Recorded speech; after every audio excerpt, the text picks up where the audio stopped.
अखिलेश। हाँ साहब, हमारी अखिलेश है। अखिलेश तुम्हारा भाई कल रात से घर नहीं पहुंचा, कोई आइडिया कहाँ होगा? नहीं साहब, वो तो बाबूजी का फोन आया था कि वो घर नहीं लौटा है। वैसे साहब हमारी उससे बनती नहीं थी, हमका कुछ नहीं पता साहब। पता नहीं या फिर बताना नहीं चाहते? ये क्या कह रहे हैं साहब, हमारे कुछ समझ में नहीं आ रहा। मतलब ये है अखिलेश कि तुम्हारे भाई के गायब होने में कहीं तुम्हारा हाथ तो नहीं है? अरे हम काहे करेंगे ये सब? बनती तो इसलिए नहीं थी साहब कि हमारे बाबूजी ने सारी जायदाद तो कर दी उसके नाम, और हमरे हिस्से में आई केवल भीख। और वैसे भी हमरा उससे कौनो मतलब नहीं साहब। हम यहाँ अपने बीवी बच्चन के साथ अच्छे से जिंदगी काट रहे हैं साहब। हम ये सब करके अपनी जिंदगी थोड़ी खराब करेंगे साहब।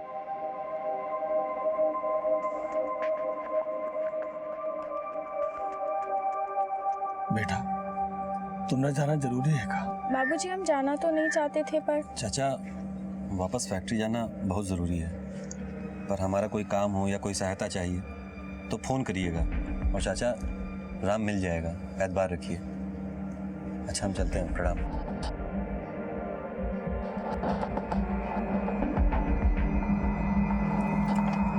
खुश रहो बेटा।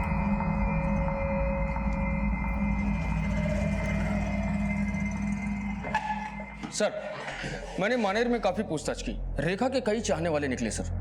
उसका भाई आनंद भी उसी फैक्ट्री में काम करता है जिसमें संतोष काम करता है। सर, दोनों काफी अच्छे दोस्त भी हैं। इसलिए भाई ने बहन को संतोष के साथ रामकुमार के घर भेजा ताकि शादी की बात पक्की हो सके सर। और एक बात और सर, मैंने रामकुमार के भाई अखिलेश से भी बात की। सर, अखिलेश और रामकुमार के बीच बनती तो नहीं थी, लेकिन उसे देखकर ऐसा लगता नहीं कि वो अपने भाई को गायब करवा सकता है सर, क्योंकि उसके घर में एक पत्नी, छोटे छोटे बच्चे भी हैं सर। और ये एकनाथ की क्या रिपोर्ट है? सर, एक नाथ भी रेखा को काफी पसंद करता है। सर, ये राकेश है, रामकुमार के घर के पास में ही रहता है। इसने उस रात कुछ देखा है सर। क्या देखा था? साहब, हम उसको एक आदमी के साथ देखे थे। वो लोग झगड़ा कर रहे थे। अंधेरा ज़्यादा होने के कारण हम उसका चेहरा तो नहीं देख पाए, पर हाँ साहब, उसका एक हाथ नहीं था। तो एकनाथ था उस रात उसके साथ। मुश्ताक सर, चलो इस एकनाथ की खोज खबर ली जाए। पता तो चले कि ऐसी क्या जरूरत पड़ गई कि इतनी रात गए इन दोनों को एक साथ मिलना पड़ा। सर,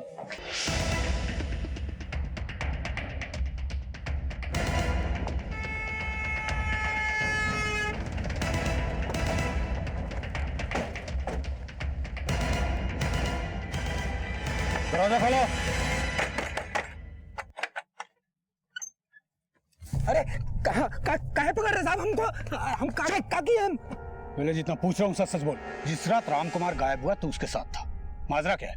ये महज इत्तेफाक है या तेरी कोई प्लानिंग थी? हम कोनो प्लानिंग नहीं किए हैं साहब। हम काहे करेंगे कोनो प्लानिंग?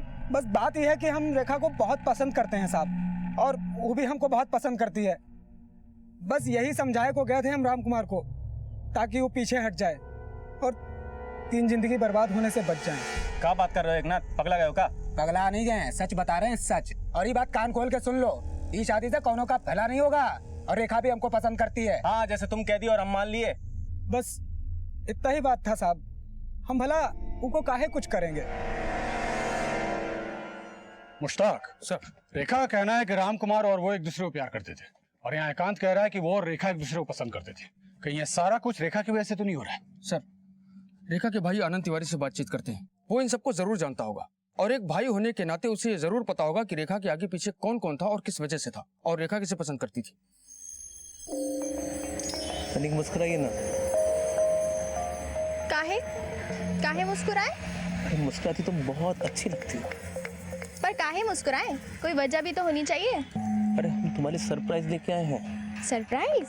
दिखाइए तो। अरे, ऐसे कैसे दिखा दूं? पहले मुस्कुराइए तो सही। फिर दिखाओगे? हाँ। तो ठीक है। हाय हाय, क्या मुस्कुराती हो? कहाँ गया? ये देखो। नया फोन? दिखाओ तो। अरे रुकिए, तो इनको फोटो खींचते हैं, ठीक है? कैसे लग रहे हैं हम? अरे बहुत खूबसूरत लगते हैं। अब दिखा भी दीजिए। हम दिखाते हैं ना आपको। अरे कुछ करने को दीजिए ना। अरे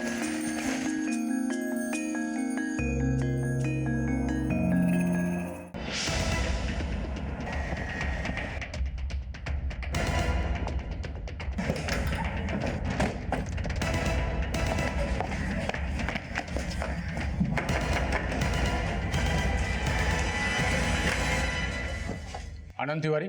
जी साहब। आनंद जी साहब। तुम्हें राम कुमार में ऐसा क्या दिखा कि तुमने अपनी बहन को सीधा उसके घर ही भेज दिया? रिश्ते की बात ऐसी भी हो सकती थी। साहब, हमने राम कुमार को फैक्ट्री में काम करते देखा था। बहुत ही मेहनती लड़का है। हमको लगा कि हमारी बहन के लिए इससे अच्छा रिश्ता हो ही नहीं सकता, इसीलिए हमने संतोष के साथ रेखा को राम कुमार के घर भेजा, ताकि राम कुमार के माँ बाबूजी भी रेखा को देख लें। और ये एकनाथ का क्या चक्कर है? सर वो तो बहुत ही है साला। सर हमारी बहन पे गंदी नजर डाले बैठा, कई बार वो रेखा को छेड़ा है। बहुत घटिया आदमी है साहब। राम कुमार और रेखा ने एक दूसरे को पसंद कैसे किया? वो दोनों परसा खेड़ा में मिलते थे, वहीं से एक दूसरे को पसंद करने लगे। रेखा अभी कहाँ है? सब वो कुछ सामान लाने के लिए बाजार गई। राम कुमार का गायब होना, ये बात मुझे कहीं ना कहीं फैक्ट्री के उस हादसे से जुड़ी लगती है। तुम एक काम करो, हादसे के वक्त जितने लोग भी मौजूद थे उन सबसे पूछताछ करो। सर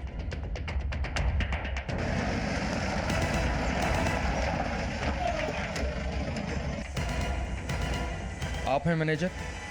हाँ जी, मैं हूँ मैनेजर। हम उस मशीन को देखना चाहते हैं जिससे एकनाथ का हाथ कटा था। जी सर, आइए मैं दिखाता हूँ।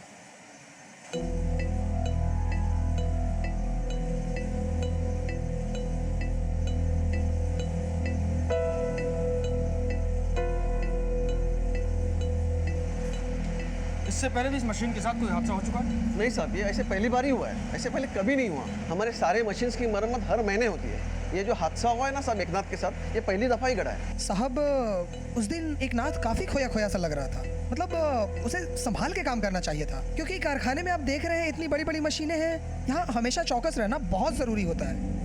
साहब हमको तो ऐसा लगता है राम कुमार ने सब कुछ जानबूझकर किया था। एकनाथ रास्ते से हटे और रेखा के लिए रास्ता साफ हो जाए। और उस दिन दोनों बहुत लड़े थे, अब काहे लड़े ये हमें पता नहीं। उस रोज एकनाथ और राम कुमार में झगड़ा हुआ था। ये झगड़ा किस बात को लेकर हुआ था? साहब ही एक नथवा ना आनंद की बहन रेखा के पीछे पड़ा हुआ था। कभी कभी आते जाते कुछ उल्टा सीधा बोल भी देता था। अब रेखा हमारी भी बहन जैसी है, इसी आदत को लेकर झगड़ा हुआ होगा। सर, मैंने मनेर फैक्ट्री में लोगों से पूछताछ की।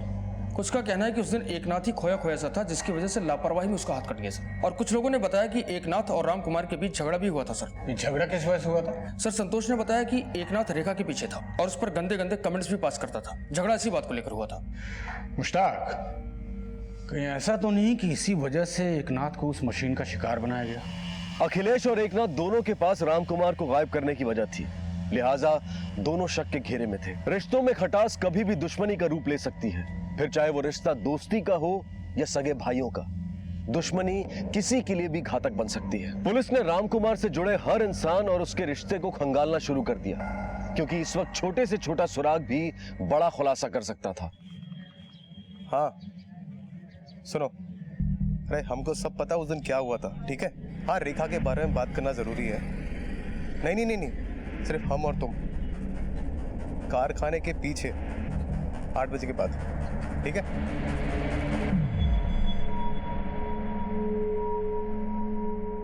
हेलो,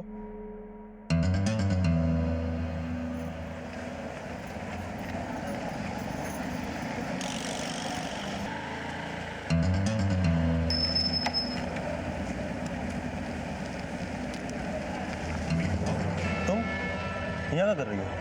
कुछ नहीं, बस थोड़ा टहलने निकल गए थे। इतनी रात को किसी को बुलाई तो नहीं हो यहाँ? नहीं, हम किसे बुलाएंगे? आओ बैठो, छोड़ देते हैं।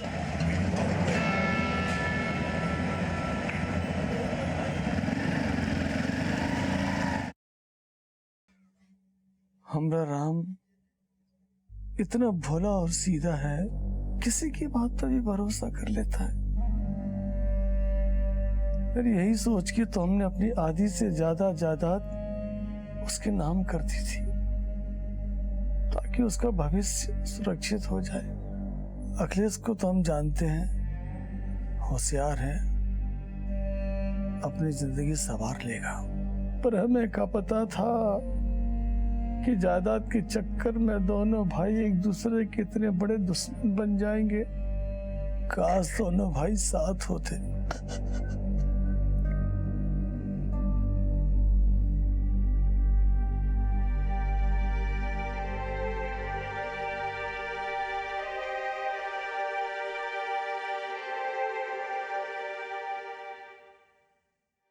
सर, ये रेखा की कॉल डिटेल्स हैं।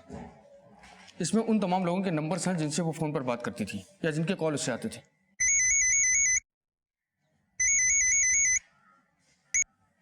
हाँ बोलो। व्हाट?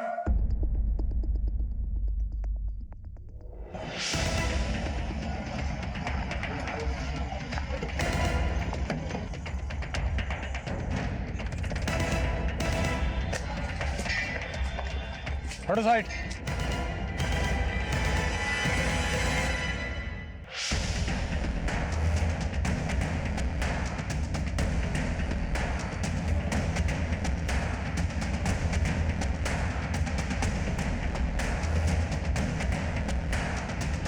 सर, ये रही पोस्टमार्टम रिपोर्ट।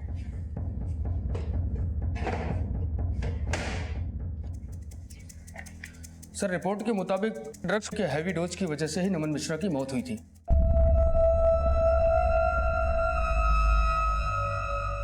ड्रग्स का हैवी डोज, इसका मतलब नमन ड्रग्स लेता था। मुश्ताक सर, ये बात कुछ पल्ले नहीं पड़ी। नमन एक मजदूर आदमी था, वो कितना भी नशेड़ी हो। सर, रिपोर्ट के मुताबिक ड्रग्स के हैवी डोज की वजह से ही नमन मिश्रा की मौत हुई थी।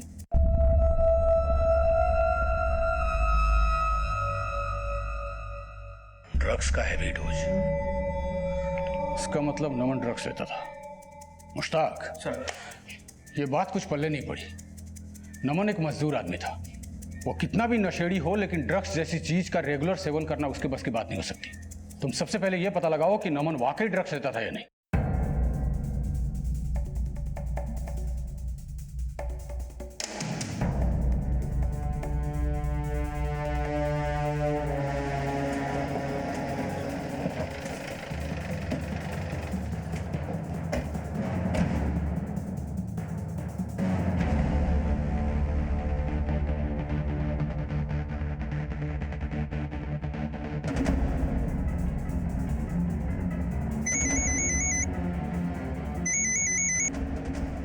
हाँ मुश्ताक। सर, नमन के दोस्तों और उसके परिवार वालों से पूछताछ की। उससे ये पता चला कि वो एक नंबर का नशेड़ी था। शराब तो लगभग वो रोज ही पीता था सर। हाँ, मगर ड्रग्स, वो भी इतनी मात्रा में। देखो मुश्ताक, ड्रग्स के लाइट डोज से आदमी बेहोश हो जाता है, तो नमन इतने हैवी मात्रा में ड्रग्स का डोज कैसे ले सकता है?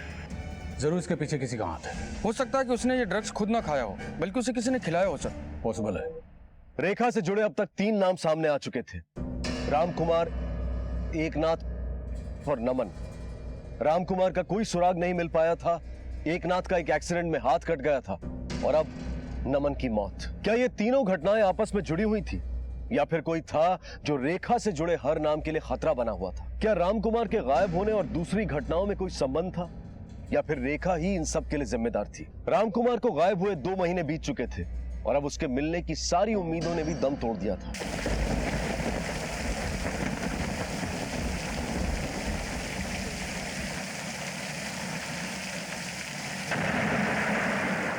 पानी भर गया। हमको ये पानी निकालना पड़ेगा, कहीं ऐसा ना हमारी जमीन बैठ जाए। आ जाओ जल्दी।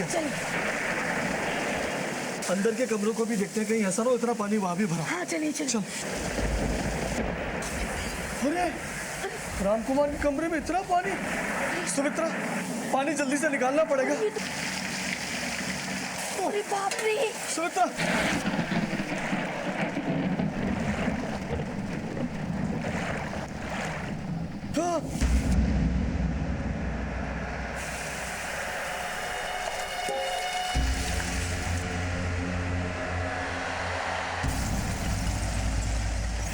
ये तो राम को खड़ा है।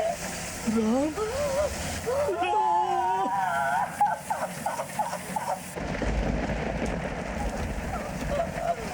अरे दुनिया में इसको ढूंढ रहे थे हम।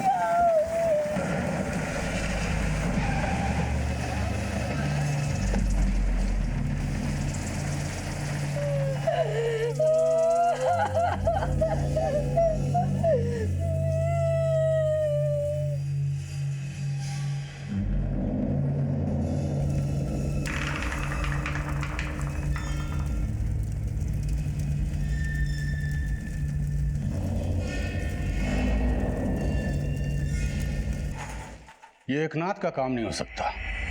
एक हाथ से लाश को वहां तक ले जाना और फिर कब्र खोद कर दफनाना, नॉट पॉसिबल।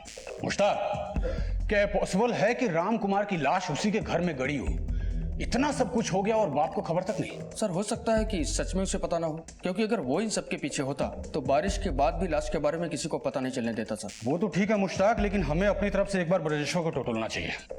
हो सकता है हमारा अंधेरे में चलाया हुआ तीर सही निशाने पर लग जाए। सर अरे इससे ज्यादा एक बाप का दुर्भाग्य और क्या हो सकता है साहब, कि उसका जवान बेटा उसके ही घर में दफन रहे और उसका एक बूढ़ा बाप उसकी कब्र पर 2 महीने तक सोता रहे और उसे पता तक नहीं चला।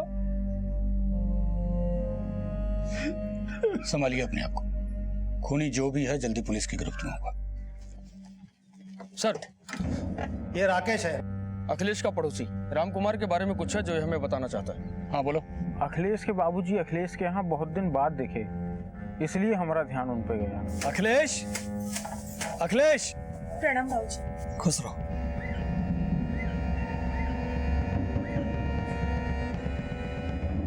प्रणाम बाबूजी। हम ये कहने आए थे बेटा कि जो कुछ हुआ उसे भूल जाओ, घर वापस आ जाओ, जिंदगी की नए सिरे से शुरुआत करते हैं। अब सब खत्म हो चुका है बाबूजी, और आप हमेशा राम कुमार की तारीफ करते रहते हो, तरदारी करते रहते हो। जब तक वो जिंदा है ना, वो घर में कभी कदम ना रखेंगे। अखिलेश। मुश्ताक, लगता है अखिलेश के पास बहुत कुछ है हमें बताने को। तुम एक काम करो, फौरन एक टीम तैयार करो, अखिलेश के घर पहुंचो। कहीं ऐसा ना हो कि लाश की खबर सुनकर वो भाग निकले। सब साहब ये क्या कर रहे हैं साहब, हमने विश्वास कीजिए साहब। जो करना है वो पुलिस स्टेशन जाके करेंगे अखिलेश।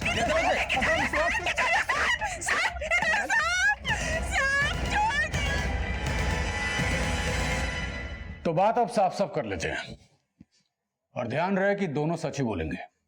अखिलेश, क्या तुम्हारे पिता कभी तुम्हारे घर आए थे? हाँ साहब। और घर लौटने की बात पर तुम दोनों में बहस भी हुई थी? आप साहब गुस्से में तो मुंह से 2-4 बातें निकली जाती हैं। बात यह है साहब कि हम राम से चिढ़ते बहुत थे। कहे कि बाबूजी ने सारी जायदाद तो उनके नाम कर दी, जी का वो बर्बाद कर देता, और हमका का दिया कछु नहीं। बस साहब यह खातिर हम गुस्से में घर छोड़कर बाहर चले गए। तू चाहे कितनी भी दलील दे ले, लेकिन तुझे देखकर लगता नहीं है कि तू कोई दूध का धुला हुआ है।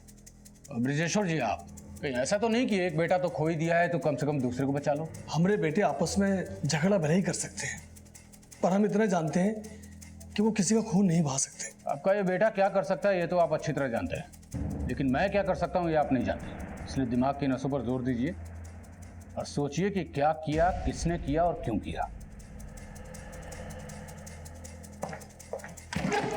सर, पोस्टमार्टम रिपोर्ट के मुताबिक राम कुमार की हत्या हुई थी। किसी ने उसे गला घोटकर मार दिया और फिर लाश को दफना दिया। बॉडी जल्दी सड़ने लगी क्योंकि कातिल ने लाश के साथ नमक का भी इस्तेमाल किया था सर। और सर, नमक का इस्तेमाल इसलिए भी किया गया ताकि बदबू को दबाया जा सके। मुझे अभी भी समझ में नहीं आ रहा है कि कोई घर के अंदर कब्र खोद के बॉडी दफना के चला गया और बाप को खबर तक नहीं हुई। मुझे लगता है सबके पीछे अखिलेश का हाथ है और बाप अब अपने इकलौते बेटे को बचाना चाहता है। या ये भी हो सकता है कि राम की मौत की वजह रेखा बनी हो। आखिर उसके भी फैक्ट्री में चाहने वाले बहुत थे। हो सकता है उनमें से कोई आया हो और ये सब करके चला गया हो। मुश्ताक सर, मुझे लगता है कि हमारे हर सवाल का जवाब सिर्फ और सिर्फ रेखा है। क्या वाकई में राम कुमार के पिता इस बात से अनजान थे कि उनके बेटे की लाश उनके घर में दफन थी, या फिर वो अपने दूसरे बेटे अखिलेश को बचाने की कोशिश कर रहे थे? क्या अखिलेश ने ही अपने भाई राम कुमार की हत्या की थी? वैसे अखिलेश के अलावा पुलिस की शक की सुई कहीं ना कहीं रेखा पर भी थी।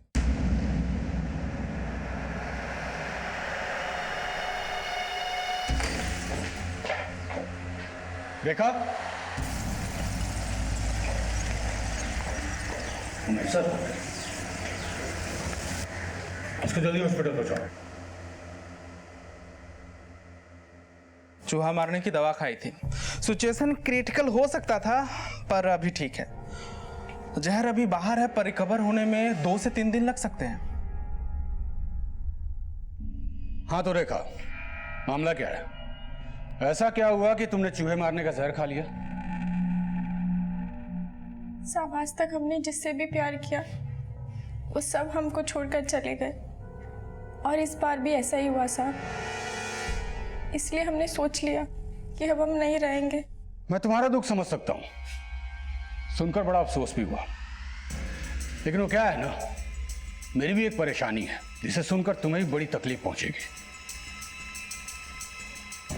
हमने तुम्हारा कॉल रिकॉर्ड चेक किया और हमें यह पता लगा कि जिस रात नमन का खून हुआ उस रात तुम भी वहीं थी, और हम उस फैक्ट्री के मजदूर नहीं है जिसे तुम घुमाओ और हम घूम जाएं। अब तुम्हारी भलाई इसी में है कि सारा सच खुद अपने मुंह से कबूलो, नहीं तो अगर हम घुमाने पे आ गए ना तो ऐसा घुमाएंगे कि तुम्हारी पूरी जिंदगी घूम जाएगी। चलो बोलो बोलो। साहब हम तो नमन के साथ रहना चाहते थे, हमने तो इतना भी सोच लिया था कि हम उनके साथ भाग जाएंगे। साहब नमन ने हमसे वादा किया था कि वो हमें कभी किसी चीज की कमी महसूस नहीं होने देंगे। और हाँ साहब, उस रात नमन ने ही हमें वहां बुलाया था।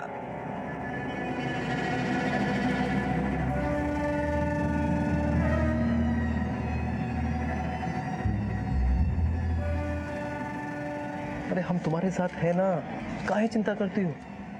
अरे हम तुम्हारा ख्याल रखेंगे, अब तो कम ख्याल रखेंगे क्या तुम्हारा? हाँ? अरे पकड़ो ना। हमें पता है कि आप हमारा हमेशा ख्याल रखेंगे। फिर हम उसके बाद वहां से अकेले निकल गए। उसके बाद साहब नमन से कौन मिला, वो कहाँ गया, हमें कुछ नहीं पता साहब। उस रात इतना कुछ हुआ, आपके बेटे को किसी ने मारा, आपके घर में उसकी कब्र खोदी, उसे दफना दिया और वहां से चले भी गए। ये सब करने में अच्छा खासा वक्त लगा होगा ब्रजेश्वर जी, और आपने कुछ भी नहीं सुना, क्यों? साहब मैं और मेरी पत्नी उस रात भी हर रोज की तरह खाना खा के अपने कमरे में सोने चले गए। हमने कोई आवाज नहीं सुनी साहब। साहब हमारे घर में आने के दो रास्ते हैं, एक तो आगे का दरवाजा और एक पीछे का दरवाजा जो खेतों की ओर खुलता है साहब। वो लोग जरूर पीछे के दरवाजे से आए होंगे साहब। और साहब राम कुमार का कमरा भी घर की दूसरी तरफ है, अगर उस कमरे में कुछ हो भी रहा होगा तो हमें उसकी आवाज नहीं आएगी। ये सब में अखिलेश नहीं हो सकता साहब, वो गुस्सा जरूर करता है, बकबक करता है, पर वो ये सब नहीं करेगा साहब। तो फिर और कौन कर सकता है? कौन कौन लोग आते थे आपके घर पे? बहुत लोग आते हैं हमारे घर पे, तो रेखा, संतोष, उसकी पत्नी। सर हमने अब तक संतोष और नमन के घर वालों से बात नहीं किया है। संतोष की बीवी भी रामकुमार के घर अक्सर आया करती थी, हो सकता है उसने कभी कुछ देखा हो।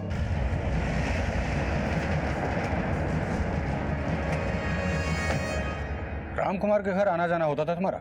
हाँ साहब जी, वो उनकी माँ बहुत अच्छी है, उनसे मिलाया करती थी। तुम्हारा पति संतोष रेखा का रिश्ता लेकर रामकुमार के यहाँ गया था, कैसी लड़की है वो? अरे उसकी तो बात ही ना कीजिए साहब, उसकी वजह से तो हमारा अच्छा खासा घर बर्बाद हो रहा है। ऐसा क्या कर दिया उसने?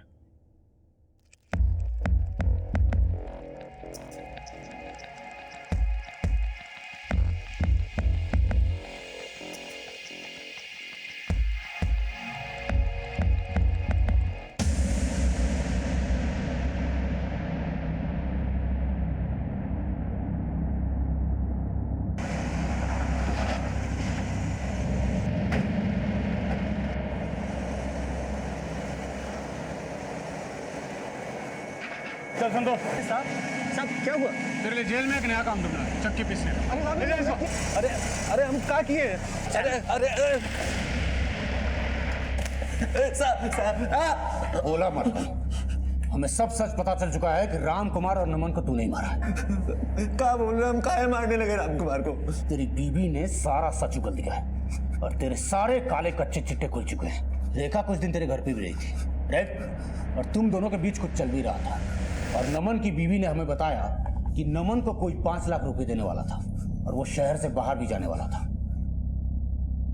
तब तेरे हमने कॉल रिकॉर्ड चेक किए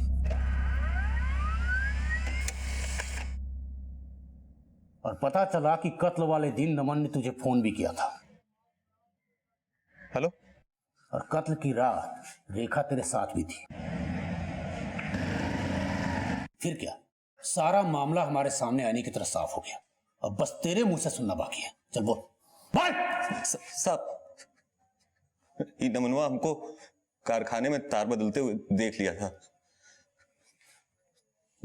जिसके बाद एक नाथ का हाथ कट गया।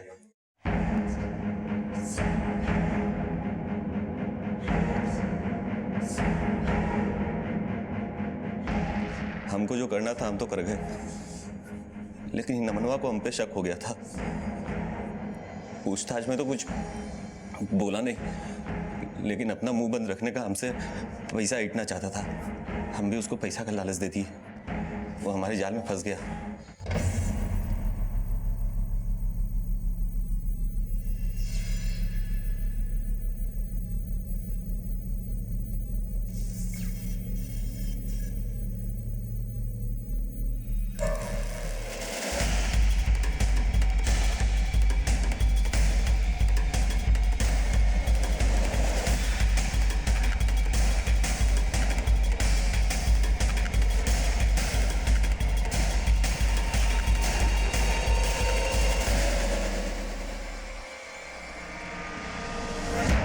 मौका देख के हम उसका खेल खत्म कर दिया।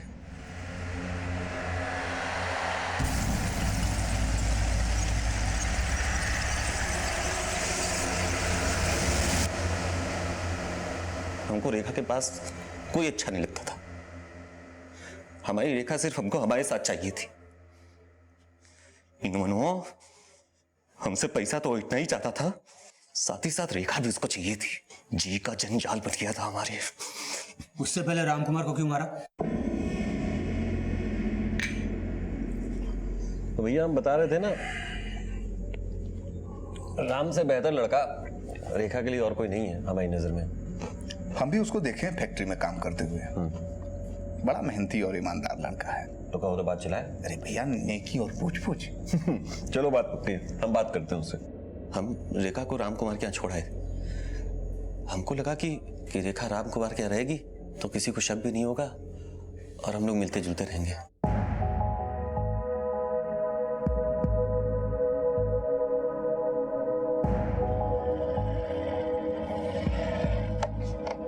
चाचा प्रणाम।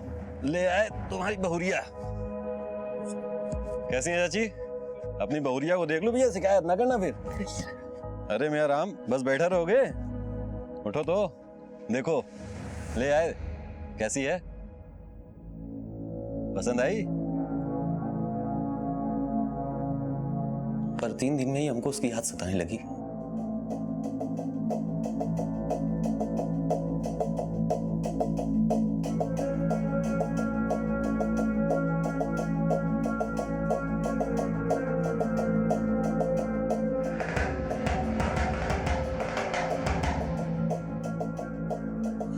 हम उससे मिलने निकले। हमको ये बात शुरू से अच्छी नहीं लग रही थी।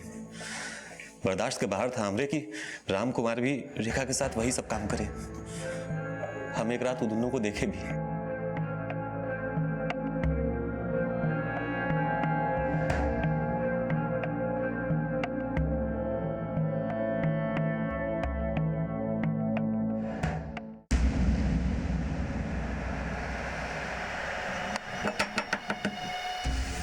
इस वक्त कौन आया होगा? पता नहीं, तुम अंदर जाओ, मैं देखता हूँ।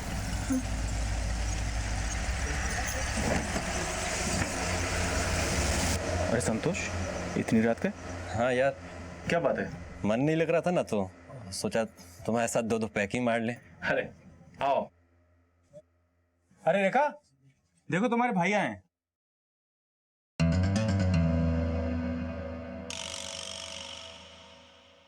तुम दोनों भाई बहन बैठ के बात करो, मैं कुछ खाने पीने का इंतजाम करता हूँ।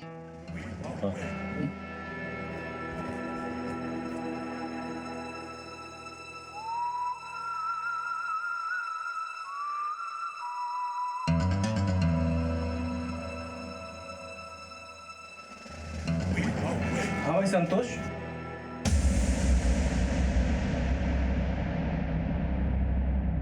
फिर हमने सोचा कि रामकुमार ये बात सबको बता देगा। अरे धोखेबाज, बस तुम्हें गलत फहमी हो रही है यार। मेरी शादी? अरे नहीं यार, तू गलत समझ रहा है। मैं गलत समझ रहा हूँ।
फिर अगली सुबह ब्रजेश्वर चाचा घर आए और हमसे कहने लगे कि रात से राम कुमार घर नहीं लौटा। यही वो मौका था साहब जब हम ब्रजेश्वर चाचा के साथ खुले थे, और इससे किसी को हम पे शक भी नहीं होता। लाश में से बदबू ना आए और जल्दी से सड़ जाए, इसके लिए हमने कवर फिर से खोदी।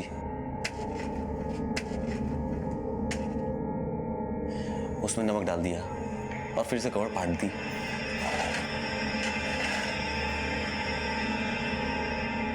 उसके बाद हमने और रेखा ने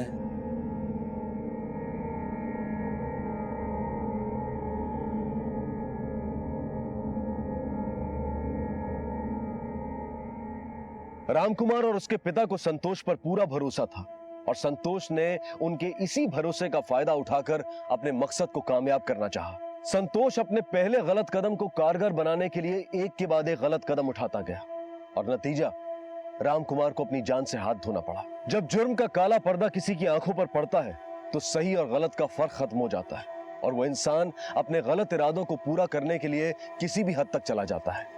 ठीक वैसे ही जैसे रेखा और संतोष ने किया। अक्सर जब दिल में गलत अरमान पलते हैं तो अंजाम बुरा ही होता है। रेखा और संतोष भी अपने ऐसे ही गलत अरमानों की वजह से कातिल बन गए और आज दोनों जेल की सलाखों के पीछे हैं।